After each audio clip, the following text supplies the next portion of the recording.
Bapak Ibu, kita mempersiapkan diri untuk memasuki ibadah. Bapak Ibu, saudara-saudari sidang jemaat yang dikasihi Tuhan Yesus Kristus,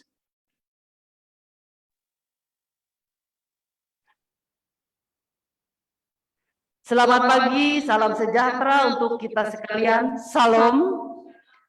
Pada hari ini kita memasuki bulan November. Sungguh selayaknya kita bersyukur sebab kasih dan pertolongan Tuhan selalu nyata di dalam kehidupan kita. Maka saat ini mari kita mensyukuri cinta kasih Tuhan yang tercurah bagi hidup kita. Ibadah kita hari ini juga disiarkan secara langsung atau live streaming, sehingga saudara-saudari kita yang tidak dapat hadir karena kondisi tertentu dapat juga mengikuti ibadah hari ini. Mari kita mempersiapkan diri untuk beribadah, mari kita hening sejenak dalam saat teduh.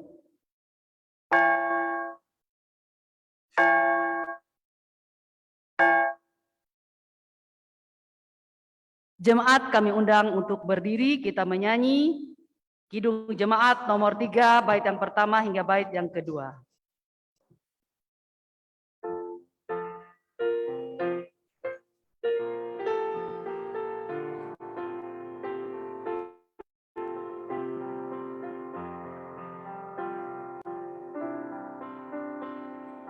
Kami puji dengan riang di Kau Allah yang besar, bagai bunga terima siang, hati kami pun megah. Kabut dosa dan derita, kebimbangan dan lenyap. Sumber suka yang abadi, beri sinar-Mu menyerah.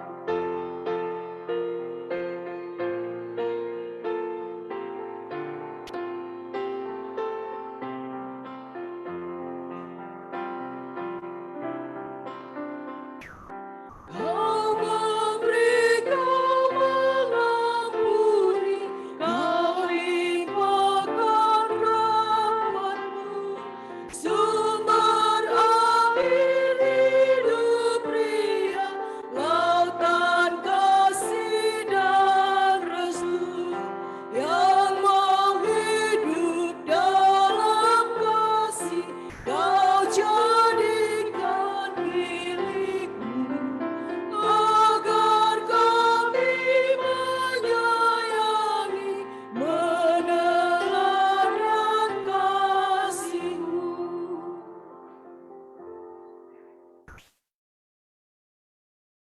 Pertolongan kita adalah dalam nama Tuhan yang menjadikan langit dan bumi, yang kasih setianya kekal selama-lamanya dan tidak meninggalkan pekerjaan tangannya. Kasih karunia dan damai sejahtera dari Allah Bapa kita dan dari Tuhan Yesus Kristus menyertai kamu. Amin.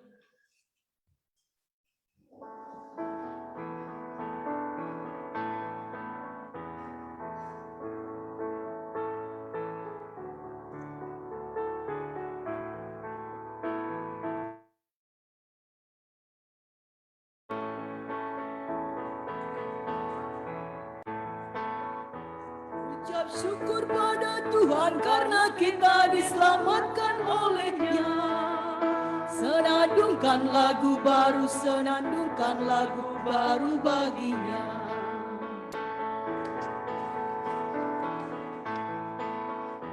Nyanyikanlah dengan riang karena kasih setia Tuhan, nyanyilah. Senandungkan lagu baru, senandungkan lagu baru bagi-Nya.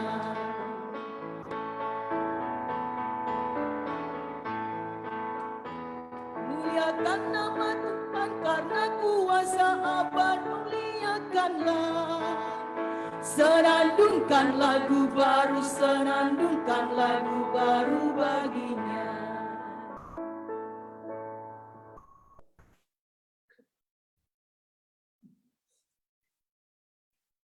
Firman Tuhan mengatakan, Ucaplah syukur senantiasa atas segala sesuatu dalam nama Tuhan kita Yesus Kristus kepada Allah dan Bapa kita. Dan rendahkanlah dirimu seorang kepada yang lain di dalam takut akan Kristus. Sekarang biarlah kita menilik diri masing-masing.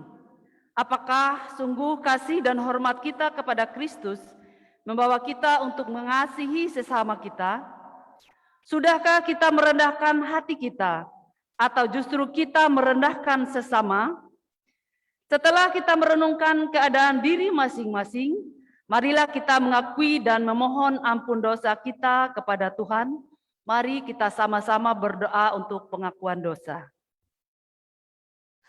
Dari lembah sengsaraku, aku berseru ya Tuhan. Dengarlah suara hamba-Mu. Doaku pun Kau kabulkanlah. Jikalau kesalahan kami terus Engkau ingat ya Tuhan, tak ada yang dapat bertahan di hadapan-Mu. Tidak ada insan yang benar. Oleh dosa kami semua tercemar, namun rahmat-Mu sangat besar. Ya Tuhan, kepada-Mu ada pengampunan. Dosa dan salah kami Engkau tebus. Kasih-Mu telah Engkau nyatakan di dalam Yesus Kristus Sang Penebus. Ya Tuhan, rahmat-Mu kami dambakan, firman-Mu kami harapkan. Ya Allah Maha Pengasih, penolong orang percaya, umat-Mu Kau bebaskan dari hukuman dosa, dan kami pun Kau berikan hidup baru. Terpujilah nama-Mu kini dan selamanya. Amin.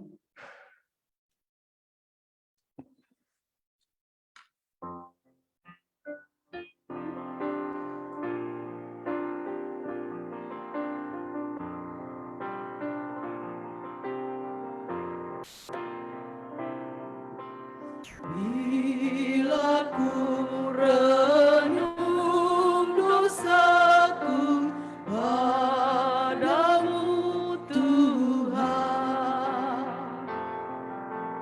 yang berulang ku lakukan di hadapan-Mu.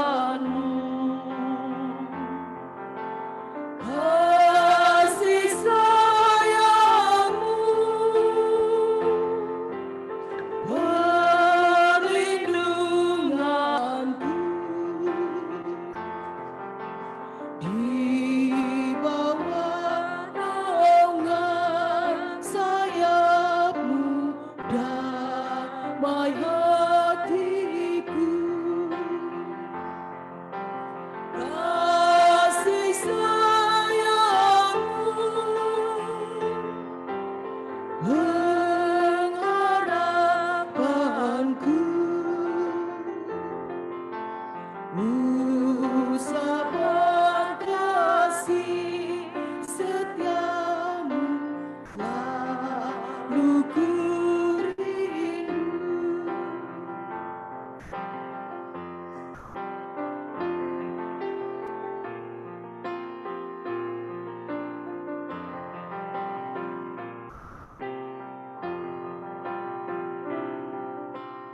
Rasa ampun sombongku masih menggoda.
Mari kita mendengar firman Allah yang tertulis dalam kitab Perjanjian Lama, 1 Samuel, pasal yang pertama, ayat yang keempat hingga ayat yang ke-20,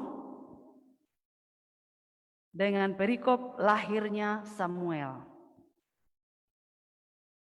Pada hari Elkana mempersembahkan korban, diberikannya kepada Penina istrinya, dan kepada semua anak yang laki-laki dan perempuan masing-masing sebagian. Meskipun ia mengasihi Hana, ia memberikan kepada Hana hanya satu bagian, sebab Tuhan telah menutup kandungannya. Tetapi madunya selalu menyakiti hatinya supaya ia gusar, karena Tuhan telah menutup kandungannya. Demikianlah terjadi dari tahun ke tahun. Setiap kali Hana pergi ke rumah Tuhan, Penina menyakiti hati Hana sehingga ia menangis dan tidak mau makan. Lalu Elkana suaminya berkata kepadanya, "Hana, mengapa engkau menangis dan mengapa engkau tidak mau makan? Mengapa hatimu sedih? Bukankah aku lebih berharga bagimu daripada 10 anak laki-laki?" Pada suatu kali setelah mereka habis makan dan minum di Silo, berdirilah Hana. Sedang Imam Eli duduk di kursi dekat tiang pintu bait suci Tuhan. Dan dengan hati pedih ia berdoa kepada Tuhan sambil menangis terseduh-seduh. Kemudian bernazarlah ia, katanya, "Tuhan semesta alam, jika sungguh-sungguh engkau memperhatikan sengsara hamba-Mu ini, dan mengingat kepadaku dan tidak melupakan hamba-Mu ini, tetapi memberikan kepada hamba-Mu ini seorang anak laki-laki, maka aku akan memberikan dia kepada Tuhan untuk seumur hidupnya, dan pisau cukur tidak akan menyentuh kepalanya."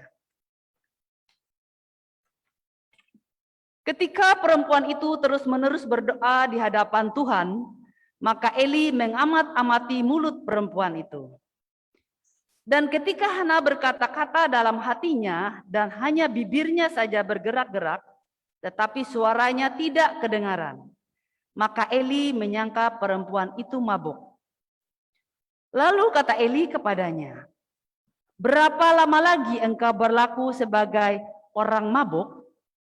Lepaskanlah dirimu daripada mabukmu." Tetapi Hana menjawab, "Bukan, Tuanku. Aku seorang perempuan yang sangat bersusah hati.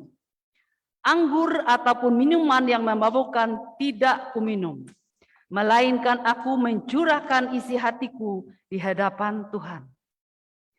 Janganlah anggap hamba-Mu ini seorang perempuan dursila, sebab karena besarnya cemas dan sakit hati, aku berbicara demikian lama." Jawab Eli, "Pergilah dengan selamat, dan Allah Israel akan memberikan kepadamu apa yang engkau minta daripadanya." Sesudah itu berkatalah perempuan itu, "Biarlah hamba-Mu ini mendapat belas kasihan daripadamu." Lalu keluarlah perempuan itu. Ia mau makan dan mukanya tidak muram lagi. Keesokan harinya bangunlah mereka itu pagi-pagi, lalu sujud menyembah di hadapan Tuhan. Kemudian pulanglah mereka ke rumahnya di Rama. Ketika Elkana bersetubuh dengan Hana, istrinya, Tuhan ingat kepadanya. Maka setahun kemudian mengandunglah Hana dan melahirkan seorang anak laki-laki. Ia menamai anak itu Samuel. Katanya, "Aku telah memintanya daripada Tuhan." Yang berbahagialah ialah mereka yang mendengarkan firman Allah dan yang memeliharanya. Amin. Bapak Ibu, saudara-saudari yang dikasihi dalam Tuhan kita Yesus Kristus, mari kita bersama-sama berdiri. Kita bersama-sama berdiri dengan sekalian orang percaya dari segala masa dan tempat. Kita mengikrarkan pengakuan iman rasuli kita dengan mulut, hati, dan pikiran kita demikian. Aku percaya kepada Allah Bapa yang Maha Kuasa, Khalik langit dan bumi, dan kepada Yesus Kristus anaknya yang tunggal Tuhan kita, yang dikandung daripada Roh Kudus, lahir dari anak darah Maria, yang menderita di bawah pemerintahan Pontius Pilatus, disalibkan, mati dan dikuburkan, turun ke dalam kerajaan maut. Pada hari yang ketiga bangkit pula dari antara orang mati, naik ke sorga, duduk di sebelah kanan Allah Bapa yang Maha Kuasa, dan akan datang dari sana untuk menghakimi orang yang hidup dan yang mati. Aku percaya kepada Roh Kudus, gereja yang kudus dan am, persekutuan orang kudus, pengampunan dosa, kebangkitan daging, dan hidup yang kekal. Haleluya.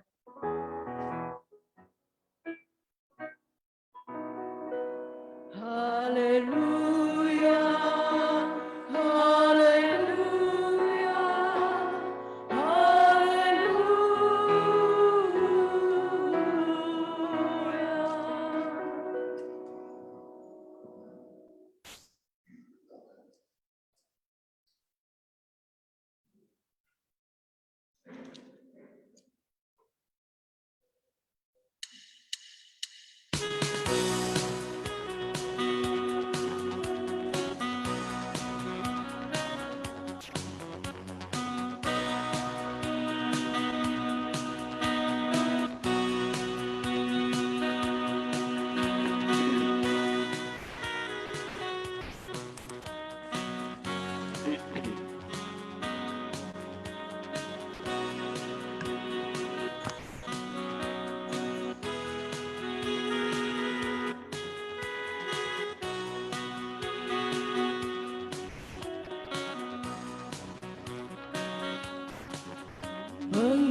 Pengharapanku hanya Yesus saja yang mati atas Golgota.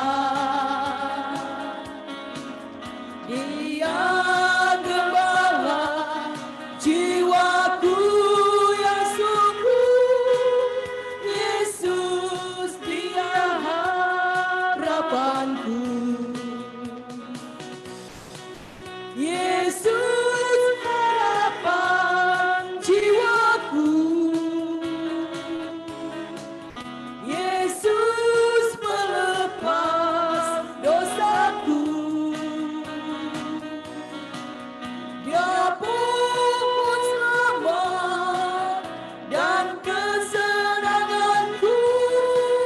Yesus dia harapanku.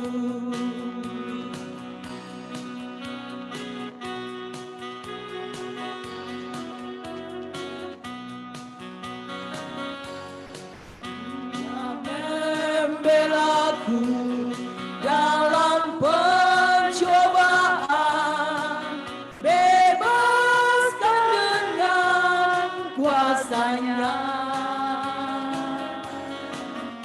Ku ditegakkan kokoh bagai karang. Yesus dia harapanku. Yesus harapan jiwaku. Yesus melepas dosaku. Dia pun selamat dan kesenanganku. Yesus dia harapanku. Kita sampai pada pelayanan firman Tuhan. Bapak Ibu, saudara-saudari yang dikasihi dalam Tuhan kita Yesus Kristus, sebelum kita membaca dan merenungkan firman Tuhan, mari kita bersatu dalam doa. Mari kita berdoa. Saat ini Tuhan, kami rindu untuk mendengar suara kebenaran firman Tuhan. Urapi kami dengan Roh Kudus-Mu. Perlengkapi kami masing-masing sebagai pribadi Tuhan, agar kami boleh mengerti, memahami firman ini, kami boleh memberlakukannya di dalam kehidupan kami. Berfirmanlah kepada kami Tuhan melewati bibir mulut lidah hamba-Mu ini. Inilah kami, di dalam nama Tuhan Yesus Kristus. Amin. Injil Markus, pasalnya yang ke-13. Injil Markus pasal 13, ayat 1 sampai ayatnya yang ke-8. Ada dua perikop yang diperhadapkan kepada kita pada minggu hari ini. Bait Allah akan diruntuhkan dan permulaan penderitaan.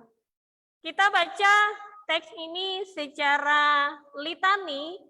Saya baca pada angka yang ganjil dan jemaat pada angka yang genap. Ketika Yesus keluar dari bait Allah, seorang muridnya berkata kepadanya, "Guru, lihatlah betapa kokohnya batu-batu itu dan betapa megahnya gedung-gedung itu."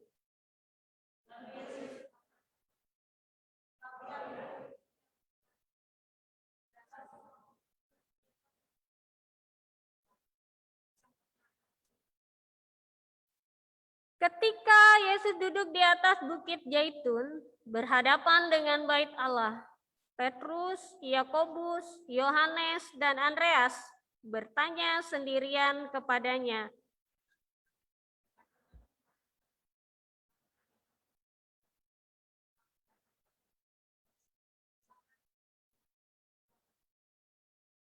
maka mulailah Yesus berkata kepada mereka, "Waspadalah supaya jangan ada orang yang menyesatkan kamu."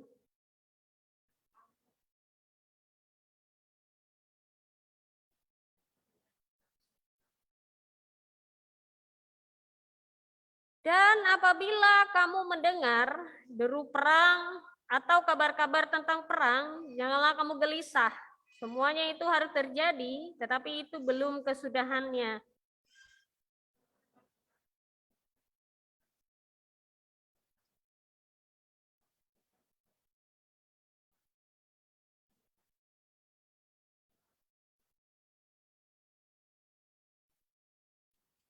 Amin. Salam. Selamat pagi, salam sehat. Bapak Ibu, saudari yang dikasihi dalam Tuhan kita Yesus Kristus. Pada minggu hari ini kita diperhadapkan kepada firman Tuhan yang kalau kita baca ya secara sepintas, ini adalah sesuatu yang sangat menakutkan dan tidak menyenangkan. Bagaimana tidak? Karena teks kita ini berbicara tentang khotbah Yesus atau perkataan Tuhan Yesus, nubuat Tuhan Yesus tentang akhir zaman. Jadi khotbah Yesus tentang akhir zaman atau nubuat Yesus tentang akhir zaman ini bukan sesuatu yang sifatnya ilusi, bukan sesuatu yang sifatnya omong kosong, tetapi ini adalah sebuah fakta, sesuatu yang real, yang terjadi, yang sudah terjadi, dan yang akan terjadi ke depan dalam dunia ini. Nah, ketika kita berbicara tentang khotbah Yesus tentang akhir zaman, kita akan memahami satu hal, bahwa tak ada yang kekal di tengah-tengah dunia ini. Dunia tempat kita tinggal, dunia tempat kita hidup, dunia tempat kita bernapas, dunia tempat kita bekerja, dunia tempat kita berkarya ini suatu saat nanti akan lenyap, digantikan zaman yang baru. Langit baru, bumi baru ada di dalam kitab Wahyu. Nah, ketika kita melihat teks ini, kita harus mengklirkan sesuatu, bahwa khotbah tentang akhir zaman, khususnya pasal 13 ini, bait Allah diruntuhkan dan permulaan penderitaan, Markus 13 ayat 1 sampai 8, kita tidak berbicara tentang kiamat ya. Jadi kita harus clearkan hal ini. Ini bukan kiamat, tetapi ini hanya tandanya. Kiamat itu artinya semuanya berakhir, tetapi ini hanya tanda. apa yang terjadi, apa yang akan dialami, apa yang akan dihadapi ketika kita berbicara tentang akhir zaman. Dan titik awal dari permulaan dari akhir zaman itu adalah pada saat kedatangan Tuhan Yesus. Bentar lagi kita rayakan Desember, Natal. Jadi itu titik awalnya. Titik awal dari kedatangan Yesus. Titik akhir itu kiamat itu terjadi ketika Yesus datang kembali. Jadi itu yang harus kita clearkan. Jadi kita berada di tengah-tengah masa ketika Yesus sudah datang dan ketika Yesus akan datang kembali. Jadi kita berada di pertengahan itu. Jadi kita tidak berada pada saat kiamat, akhir zaman atau zaman akhir. Yesus datang kembali, parousia. Tapi kita berada di pertengahan itu. Jadi itu yang perlu kita clearkan. Ketika kita melihat Markus 13 ayat 1 sampai ayatnya yang ke-8. Menarik memang ketika kita melihat teks ini, khususnya pada perikop yang pertama, bait Allah itu akan diruntuhkan. Karena pada dasarnya kayak gini, konsep orang Yahudi itu mereka sangat kental. Mereka sangat mengagung-agungkan bait Allah. Karena bagi mereka, bait Allah itu adalah lambang dan kehadiran Allah di tengah-tengah umatnya. Kalau zaman Israel perjanjian lama itu adalah tabut perjanjian. Itu adalah lambang kehadiran Allah di tengah-tengah umatnya. Nah sekarang dalam konteks perjanjian baru, konteks orang-orang Yahudi, kehadiran Allah itu ada di bait Allah. Jadi bait Allah itu adalah simbol keagamaan mereka. Bait Allah itu ada sesuatu yang mereka agung-agungkan. Makanya ketika Tuhan Yesus mengatakan bahwa apa yang kalian lihat, bait Allah itu megah iya, bait Allah itu kokoh iya, tapi nanti itu akan dihancurkan. Artinya Allah ingin merubah, Yesus ingin merubah pola pikir, mindset berpikir para murid dan juga orang-orang Yahudi pada saat itu bahwa kehadiran Allah itu tidak dibatasi dengan tembok. Kehadiran Allah itu tidak dibatasi hanya di satu tempat, hanya di bait Allah saja. Tetapi kehadiran Allah itu tidak bisa kita batasi dengan pemikiran kita. Allah hanya di sini, Allah hanya ada di situ. Tidak. Allah ada di mana-mana. Ini yang ingin ditekankan ketika Yesus menubuatkan bahwa bait Allah itu akan diruntuhkan. Dan pada tahun 70 Masehi memang bait Allah Yerusalem itu dihancurkan dan orang-orang Yahudi akhirnya tercerai-berai kemana-mana, diaspora. Dan itu adalah dampak, itu adalah akibat karena orang Yahudi menyalibkan Tuhan Yesus. Dan ketika permulaan tanda-tanda akhir zaman itu, kiamat, kedatangan Kristus itu ditandai dengan kehancuran bait suci Allah yang diagung-agungkan oleh orang-orang Yahudi, orang-orang Israel, juga ditandai dengan penyesatan pada ayatnya yang ke-5 dan ayatnya yang ke-6.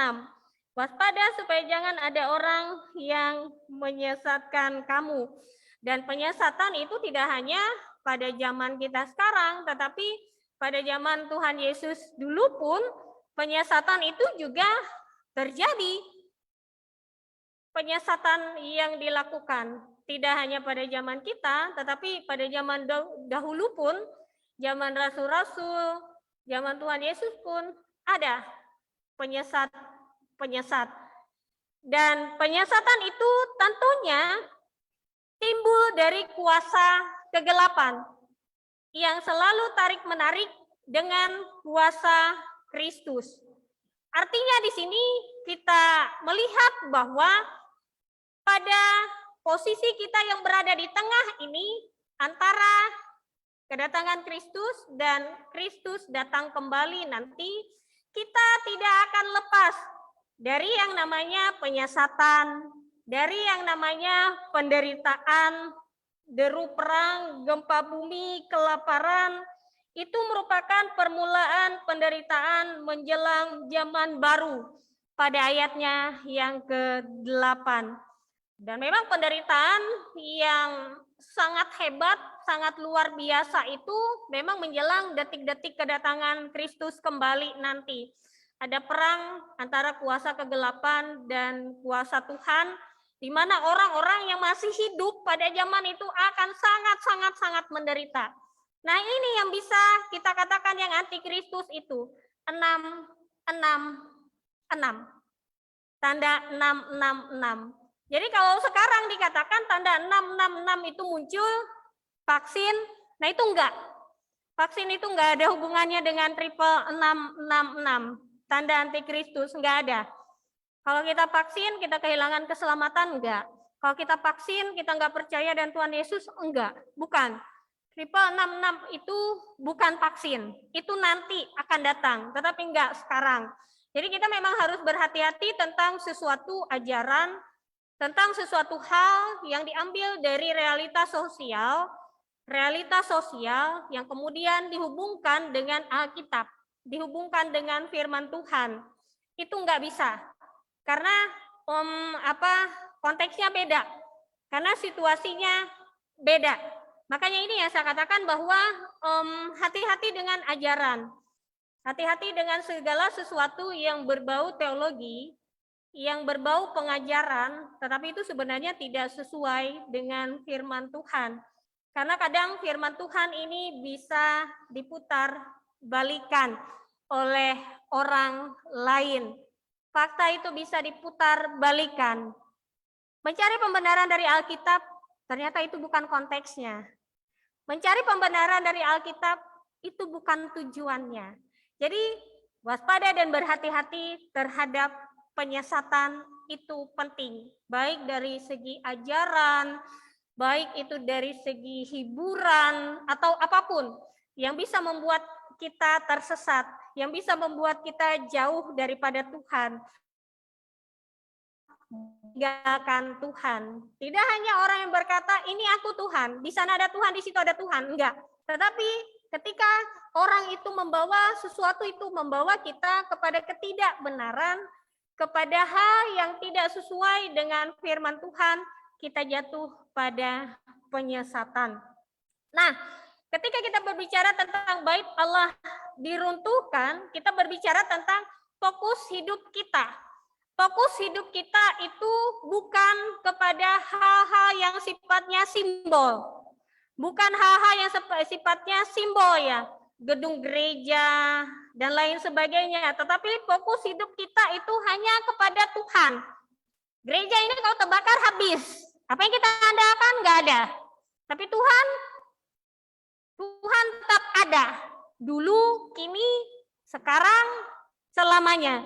Dia tetap ada. Jadi fokus hidup kita kepada Tuhan. Bukan kepada sesuatu yang kita anggap itu penting, anggap itu berharga, anggap itu bernilai, tetapi bukan yang bersifat kekal, hanya bersifat sementara. Jadi fokus hidup kita arahkan kepada Tuhan. Dan berbicara tentang penyesatan dan penderitaan, kita bersyukur. Roh penghibur, roh kebenaran, roh sukacita, roh kelemah lembutan, roh keberanian itu yang menguatkan kita sehingga kita tidak jatuh kepada penyesatan, sehingga kita tidak kehilangan pengharapan ketika kita berhadapan dengan penderitaan, ketika kita berhadapan dengan masalah, ketika kita berhadapan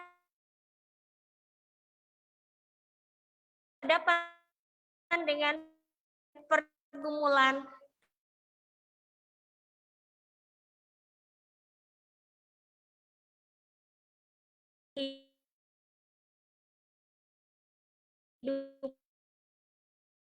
oleh firman ini bagi kita sekalian pada saat ini.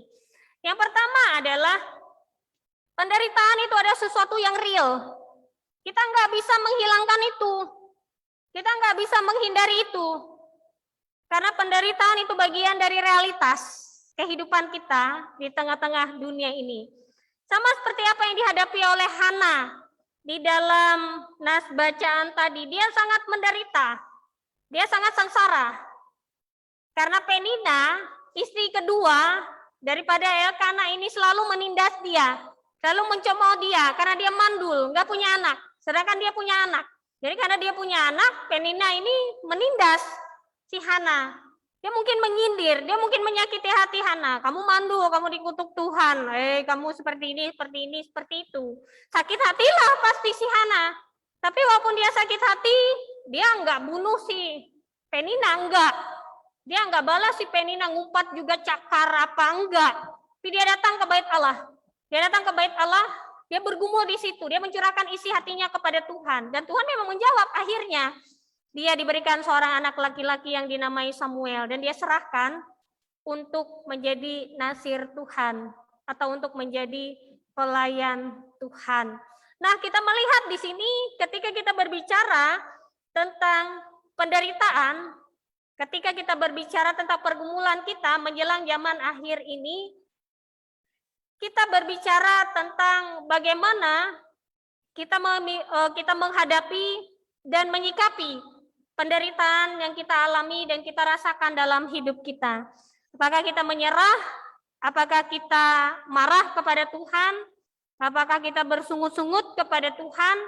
Atau ketika kita berhadapan dengan pergumulan, penderitaan, masalah hidup kita, kita datang kepada Tuhan sama seperti Hana tadi. Datang kepada Tuhan, berkeluh kesah, memohon Tuhan menolong, memohon Tuhan menguatkan, atau kita kalah dengan pergumulan hidup kita, menyerah dengan penderitaan hidup kita. Jadi penting, Filipi 4 ayat 13 mengatakan, segala perkara mampu kutanggung di dalam Dia yang memberi kekuatan kepadaku. Itu perkataan Rasul Paulus. Di tengah-tengah penderitaan, di tengah-tengah pergumulan yang dialami dan hadapi, dia meyakini bahwa segala perkara itu mampu dia tanggung di dalam Tuhan yang memberi kekuatan baginya. Ketika kita berbicara berhadapan dengan penyesatan, ketika kita berbicara dan berhadapan dengan penderitaan, ketika permulaan akhir zaman ini, kita memiliki sebuah keyakinan optimisme di dalam kehidupan bahwa di dalam Tuhan kita mampu, di dalam Tuhan kita sanggup untuk menghadapi setiap hal yang terjadi di dalam kehidupan kita. Makanya saya selalu menekankan kayak gini, hidup seseorang tanpa pengharapan itu ibarat hidup segan mati tak mau. Hidup, ya sekadar hidup, mati nggak berani, bunuh diri nggak berani. Kalau mati juga mending nggak masuk surga, kalau nggak masuk surga gimana? Artinya hidup, ya sekedar hidup, mati, ya mau mati takut juga, cara matinya gimana? Atau kalau mati, masuk surga atau enggak? Orang yang kehilangan pengharapan, orang yang enggak memiliki pengharapan. Makanya orang yang enggak memiliki pengharapan, orang yang tidak punya pengharapan, dia tidak akan bisa menjalani hidup ini dengan baik dan bahagia. Karena dia tidak memiliki pengharapan di dalam kehidupannya. Makanya sikap optimis di dalam Tuhan ini penting. Sehingga kita bisa menjalani kehidupan ini dengan baik, dengan benar, dengan optimis. Karena Tuhan bersama-sama dengan kita. Bait Allah diruntuhkan, simbol-simbol keagamaan itu hancur nantinya. Ini menandakan era seperti yang dikatakan oleh Tuhan Yesus kepada perempuan Samaria ketika dia berbicara dengan perempuan Samaria di tepi sumur Yakub. Dia mengatakan, akan ada saatnya kamu akan menyembah Tuhan di dalam roh dan kebenaran. Tidak di bait Allah, tidak di atas gunung, tapi menyembah Allah dalam roh dan kebenaran. Artinya, zaman Covid itu terjadi. Gereja kan berapa bulan tutup? Ada sampai yang setahunan lebih tutup gereja. Semua lewat online. Artinya apa? Simbol-simbol keagamaan itu tidak berlaku pada zaman Covid. Yang menjadi permasalahan adalah seperti ini. Banyak orang berpikir seperti orang Yahudi. Kalau enggak ibadah di gereja, Ibadah di rumah nggak abdol. Artinya Tuhan yang ada di gereja dengan Tuhan yang ada di rumah beda. Tuhan yang dirasakan secara langsung di gereja dengan Tuhan yang kita rasakan di online beda. Itu bahaya loh pemikiran seperti itu. Artinya kita membatasi kehadiran Tuhan.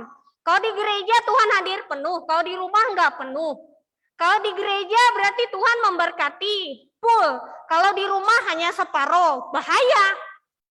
Ya lebih bahaya lagi di gereja nggak ibadah, di rumah nggak ibadah. Nah ini lebih bahaya lagi. Di mana posisinya? Nah, saya nggak mengatakan kayak gini ya. Saya nggak mengatakan bahwa zaman COVID ini kita lebih baik berada di rumah, beribadah di rumah, nggak di gereja. Saya nggak mengatakan seperti itu. Yang mau saya klarifikasi, yang mau saya clearkan adalah pemikiran orang yang berpikir ibadah di gereja itu lebih abdol daripada ibadah di rumah. Ibadah di gereja itu lebih lebih merasa gimana daripada ibadah online. Saya cuma mengklirkan itu, mengklarifikasi itu, bahwa jangan pernah batasi Tuhan. Jangan pernah batasi kehadiran Tuhan. Dan jangan pernah juga batasi berkat Tuhan dalam kehidupan kita. Tuhan bisa melakukan apapun. Dia ada di mana saja bersama dengan kita. Terlebih dia ada di hati kita. Yang penting adalah menyembah Allah di dalam roh dan kebenaran. Jangan agungkan simbol yang mati. Jangan agungkan simbol yang nggak bisa menyelamatkan, tapi agungkan Allah di dalam Tuhan Yesus Kristus yang menyelamatkan kita daripada dosa. Dan yang terakhir, berbicara tentang penyesatan. Ketika kita hidup di dalam ajaran yang sehat dan benar, maka kita bisa menghadirkan tanda-tanda kerajaan Allah itu di tengah-tengah dunia ini. Kita bayangkan, kalau ada orang yang beranggapan bahwa vaksin itu adalah lambang 666, dia nggak mau divaksin. Dia kena corona, dia kena, suami kena, anak-anak kena, keluarganya kena. Mending kalau hidup, kalau langsung game apa? Damai sejahtera lah yang dia dapatkan. Enggak, matinya yang dia dapatkan. Jadi kita kalau hidup enggak dalam ajaran yang sehat, enggak dalam ajaran yang benar, enggak akan bisa kita hidup dalam damai sejahtera. Menghadirkan tanda-tanda kerajaan Allah di tengah-tengah dunia ini. Saya ingatkan, penderitaan pasti, pergumulan pasti, akhir zaman pasti, kedatangan Kristus kembali. Kita akan bergumul dengan banyak hal. Tapi bukan berarti karena kita hidup menderita, lalu kita nggak mau menghadirkan tanda kerajaan Allah itu di tengah-tengah kehidupan kita. Justru di tengah-tengah pergumulan seperti itu, tantangan kita untuk tetap menghadirkan shalom itu, damai sejahtera itu paling tidak di tengah-tengah keluarga kita. Baru kita bawa keluar ke dalam komunitas masyarakat. Kalau hidup kita nggak damai sejahtera, bagaimana kita bisa menghadirkan damai sejahtera itu bagi orang-orang yang ada di sekitar kita? Karena nonsen. Kalau kita menghadirkan damai sejahtera di tempat orang, tapi di tempat kita sendiri kayak neraka, nggak ada damai sejahtera, nggak mungkin. Bapak, Ibu, Saudari yang dikasihi di dalam Tuhan kita Yesus Kristus, waspadalah terhadap penyesatan. Waktu kita enggak banyak, karena kita enggak tahu kapan akhir hidup kita ya. Kapan kita mati. Kita enggak hanya berbicara tentang akhir zaman, kedatangan Kristus kembali, tapi kematian kita. Kita enggak lagi berada di dalam dunia ini. Inilah kesempatan bagi kita untuk tetap menjalani kehidupan ini dengan optimis di dalam Tuhan. Terlepas dari apapun yang terjadi dalam kehidupan kita, ketika kita bergantung, bersandar, berserah pada Tuhan, kita mampu menghadapi dan melewati itu semua. Karena Tuhan yang menolong kita. Ini firman Tuhan bagi kita, biarlah boleh menjadi berkat. Selamat hari Minggu, salam sehat untuk kita semua. Salam, Tuhan Yesus memberkati. Bapak, Ibu, saudara-saudari yang dikasihi dalam Tuhan kita Yesus Kristus, kita akan masuk dalam baptisan kudus.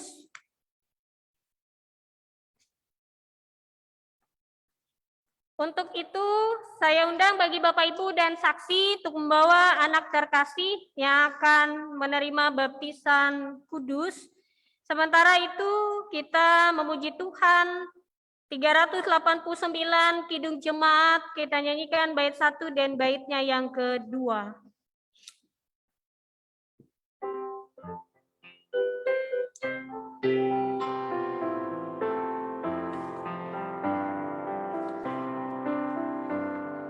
Besarlah kasih Bapakku, selalu melingkupiku, di mana-mana diriku diasuhnya.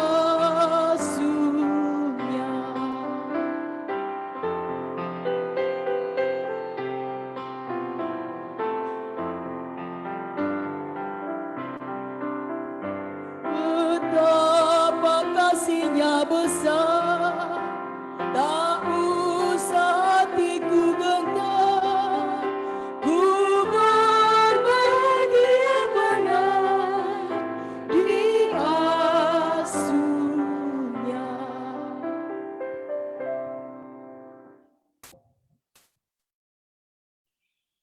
Saudara-saudara yang terkasih di dalam Tuhan Yesus Kristus, sebelum anak terkasih ini menerima baptisan kudus, kita mendengar pesan Kristus tentang baptisan. Ia berkata kepada murid-muridnya demikian, "Kepadaku telah diberikan segala kuasa di sorga dan di bumi, karena itu pergilah, jadikanlah semua bangsa muridku dan baptislah mereka dalam nama Bapa dan Anak dan Roh Kudus. Dan ajarlah mereka melakukan segala sesuatu yang telah kuperintahkan kepadamu, dan ketahuilah, aku menyertai kamu senantiasa sampai kepada akhir zaman." Siapa yang percaya dan dibaptis akan diselamatkan, tapi siapa yang tidak percaya akan dihukum. Dengarlah juga firman Allah yang menyatakan pengasihan Yesus kepada anak-anak, seperti tertulis dalam Markus 10 ayat 13-16. Lalu orang membawa anak-anak kecil kepada Yesus supaya ia menjamah mereka. Kan tetapi murid-muridnya memarahi orang-orang itu. Ketika Yesus melihat hal itu, ia marah dan berkata kepada mereka, "Biarkan anak-anak itu datang kepadaku, jangan menghalang-halangi mereka, sebab orang-orang yang seperti itulah yang punya kerajaan Allah. Kuberkata kepadamu, sungguhnya barang siapa tidak menyambut kerajaan Allah seperti seorang anak kecil, ia tidak akan masuk ke dalamnya." Lalu ia memeluk anak-anak itu dan sambil meletakkan tangannya atas mereka, ia memberkati mereka. Mari kita berdoa. Ya Allah, Bapa kami yang di sorga, kami membawa anak kekasih kami ini supaya diberkati oleh Tuhan. Anak kekasih ini akan dibaptis dengan air dalam nama Tuhan. Kiranya Tuhan baptiskannya dengan Roh Kudus dan menyucikan dia agar menjadi kepunyaan-Mu. Terimalah dia dalam kerajaan-Mu, janganlah menghentikan karunia-Mu, melainkan pelihara dia dalam kasih-Mu, supaya anak terkasih ini tetap setia dalam pergumulan percaya dan beroleh keselamatan yang kekal. Amin. Sekarang saya bertanya kepada Bapak Ibu dan saksi yang menggantikan anak ini karena ia belum menyadari akan dirinya. Apakah saudara percaya dalam nama Bapa, Anaknya Yesus Kristus, dan Roh Kudus seperti pengakuan kita orang Kristen? Jawablah, ya saya percaya. Apakah saudara meminta supaya anak terkasih ini dibaptiskan di atas pengakuan iman tadi? Ya saya minta. Apakah saudara berjanji untuk memimpin, memelihara, serta mengajar anak terkasih ini supaya menurut kepercayaan kita, supaya ia taat kepada firman Tuhan yang terdapat dalam Alkitab? Ya, saya berjanji.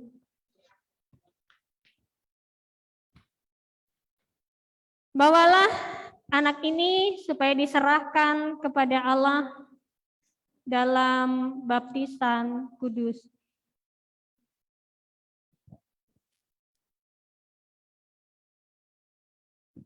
Justin Stefano. Justin Stefano, saya baptis engkau di dalam nama Allah Bapa,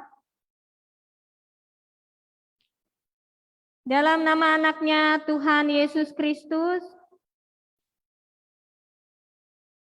dan dalam nama Roh Kudus.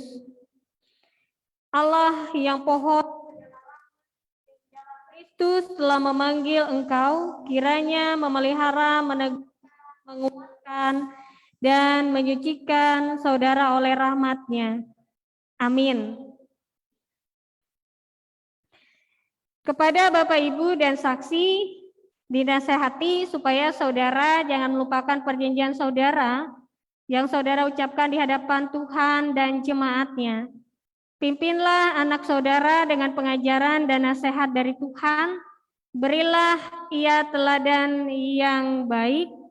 Ajarilah dia berdoa, bawa dia masuk ke dalam gedung gereja, agar sejak kecil ia sudah menjadi anggota gereja yang hidup dari Tuhan Yesus Kristus. Kiranya Tuhan menolong saudara-saudara. Amin. Terima kasih.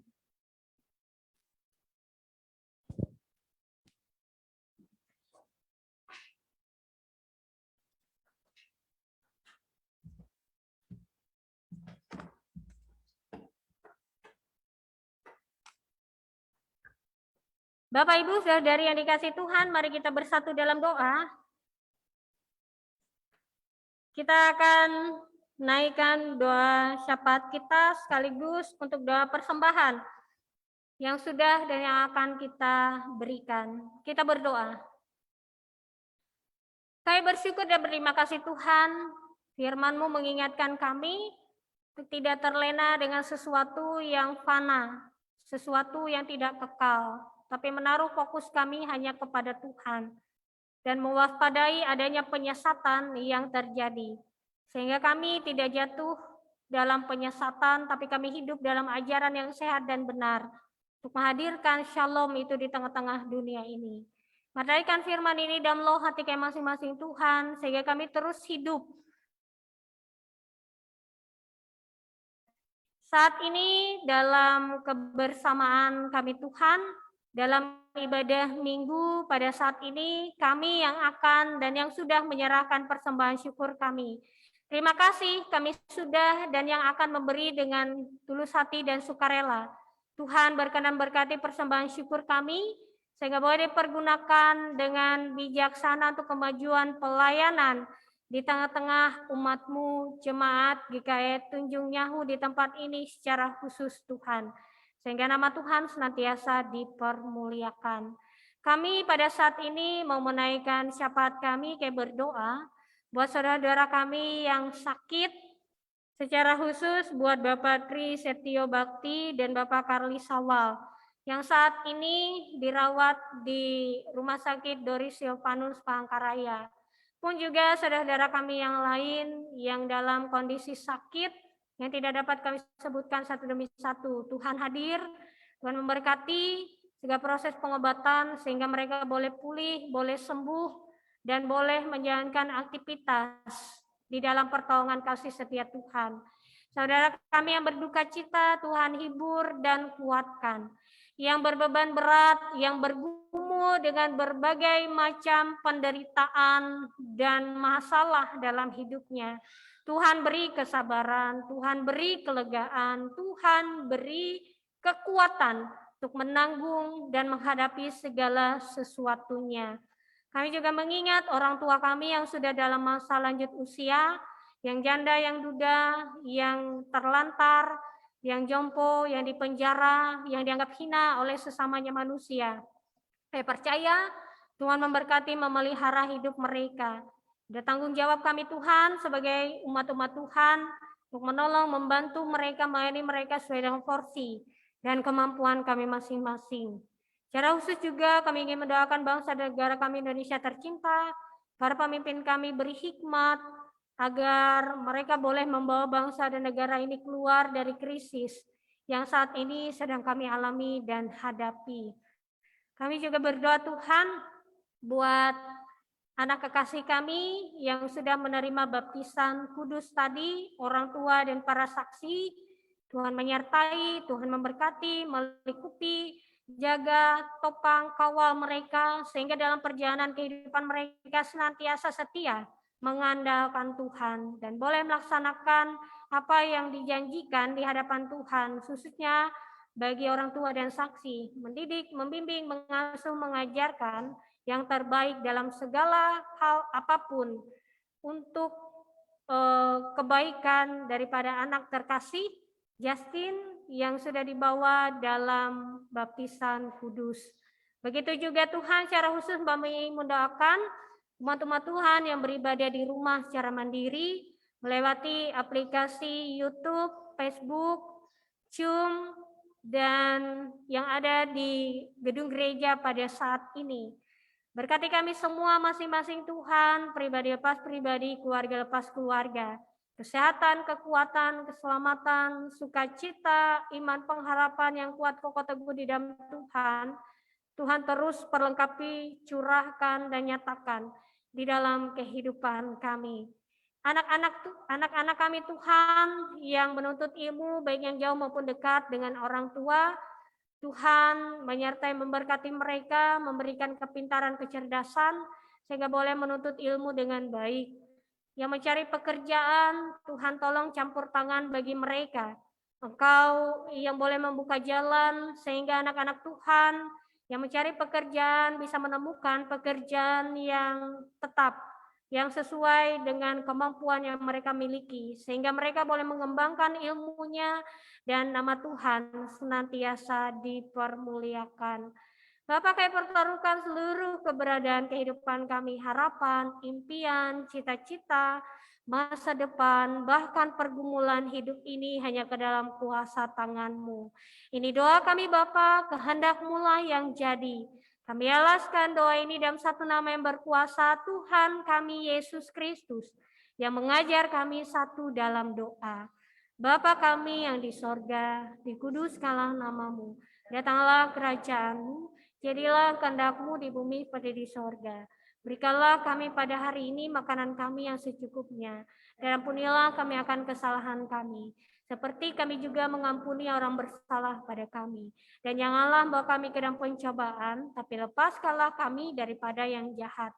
Karena Engkau-lah punya kerajaan dan kuasa dan kemuliaan sampai selama-lamanya. Amin.